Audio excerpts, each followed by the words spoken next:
Hello बच्चों, welcome back to my YouTube channel. I hope आप सभी लोग बहुत अच्छे होंगे और अपनी पढ़ाई भी बहुत अच्छे से कर रहे होंगे।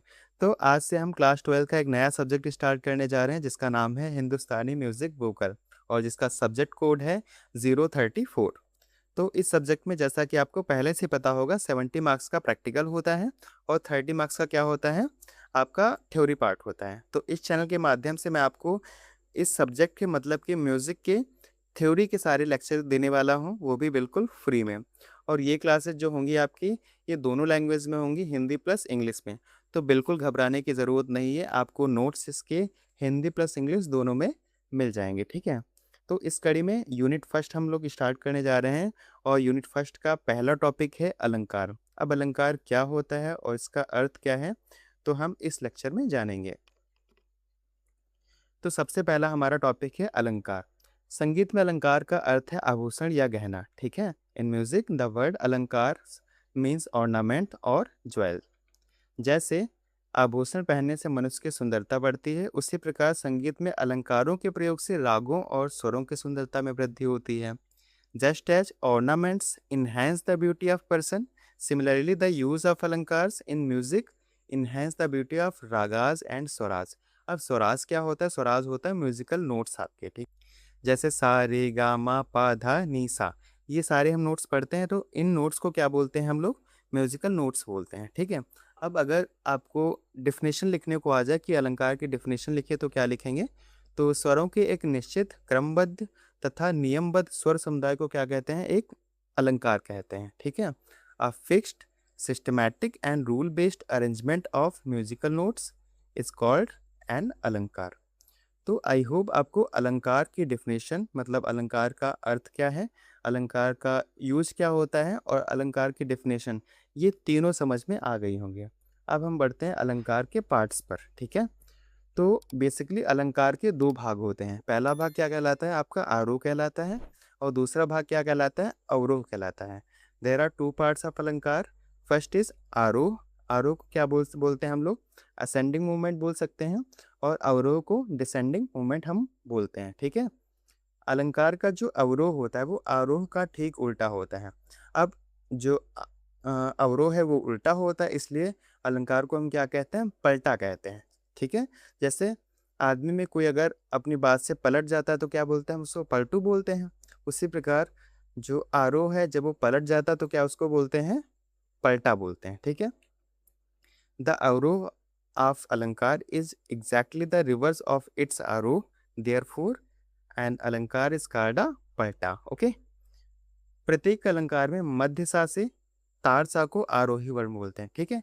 जैसे हम सा से सा रे गा मा पा धा नी सा तक गए, ठीक है, तो इनको क्या बोलेंगे हम लोग?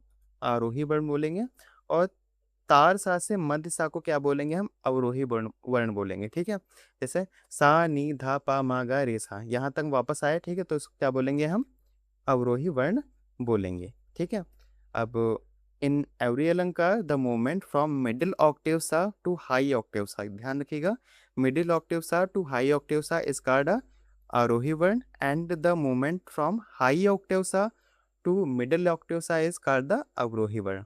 आई होप आपको अलंकार के पार्ट समझ में आ गए होंगे, ठीक है। और अलंकार को पलटा कहते हैं, क्यों कहते हैं ये भी समझ में आ गया होगा, क्योंकि जो अलंकार का आरोह होता है, अवरोह होता है, वो आरोह का ठीक उल्टा होता है, ठीक है। आरोही वर्ण क्या होते हैं, अवरोही वर्ण क्या होते हैं, ये भी आपको समझ में आ गया होगा, ठीक है। मध्य सा से तार सा को आरोही वर्ण कहते हैं तथा तार सा से मध्य सा को क्या कहते हैं? अवरोही वर्ण कहते हैं। आई होप आपको ये अलंकार का जो भाग है, जो पार्ट है, वो आपको इजिली समझ में आ गया होगा। अब हम बढ़ते हैं अलंकार के उदाहरण की तरफ, ओके। अब अलंकार के उदाहरण में सबसे पहला अलंकार है जो आप देख रहे हैं कि आरोह यहाँ पर लिखा हुआ है, ठीक है। आरोह में सा रे गा मा पा धा नी सा, तो एक एक स्टेप आगे बढ़ रहे हैं, ठीक है।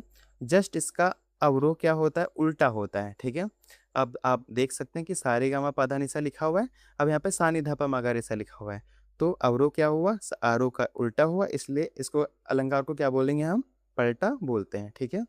अब सेकंड एग्जाम्पल में देख लीजिए, यहाँ पर सा रे गा फिर रे गामा गामा पा मा पा धा नी धानी सा ये लिखा हुआ है, ठीक है।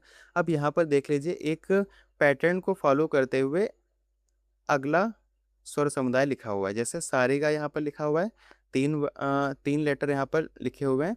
फिर सेकंड लेटर से हमने उठाया हुआ है रेगा मा।